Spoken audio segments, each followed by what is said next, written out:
Sobrang nagmamamadali na nga ako dahil deadline nga ngayon ng aming mga utang. Hindi pwedeng malate dahil 100 pesos per day nga ang penalty o diba ang bigat-bigat talaga. Tapos next week naman ay bayaran naman ng aming property, yung mga bahay namin kinuha. Diyos mio, ang sakit na talaga ng ulo ko. Pero laban lang, hindi talaga ako nagpapa-apekto sa mga nakaka-stress.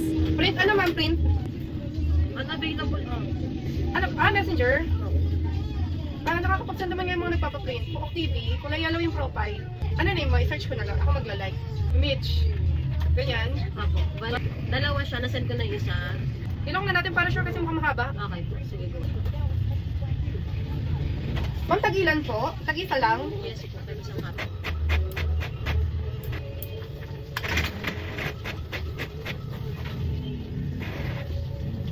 Ay, ito maraming kulay. Sige ma'am, 20 na lang. Discount na.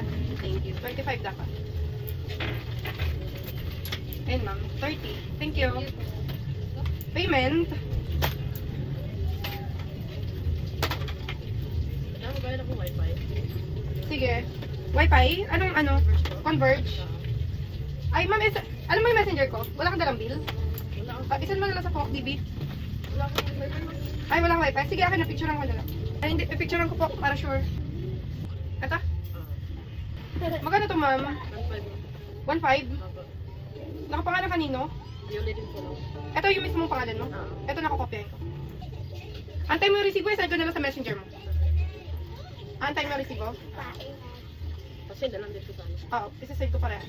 1, 2, 3, 4, 5, 6, 7, 8, 9, 10, 1,000, 1, 2, 3, 4, 5, 1,500. Wala lang. Ma'am, hawak na po. Feeling lang. 1, 2, 3, 4, 5, 6, 7, 8, 9, 10, 11, 12, 13, 14, 15, 1, 5, 30. Puro bariya, okay lang yan. Accepted natin yan. Kunyari mayaman. Mayaman sa utang, kung alam lang. Siguro tanong natin. Mayaman sa utang. Ah. Kulang yata to eh.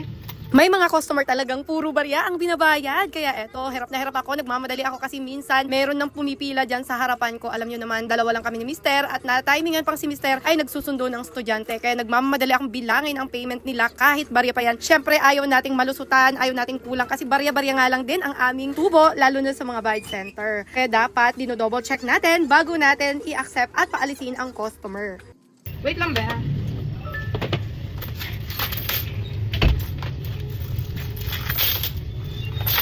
Sa Converge, pa-process pa lang. 3 pirasong biodata. Ito po sa biodata. Thank you. Ma'am, ito pa rin yung cellphone number mo, yung 09. Ma'am, wait lang ha, piniprint na. Sino pa po?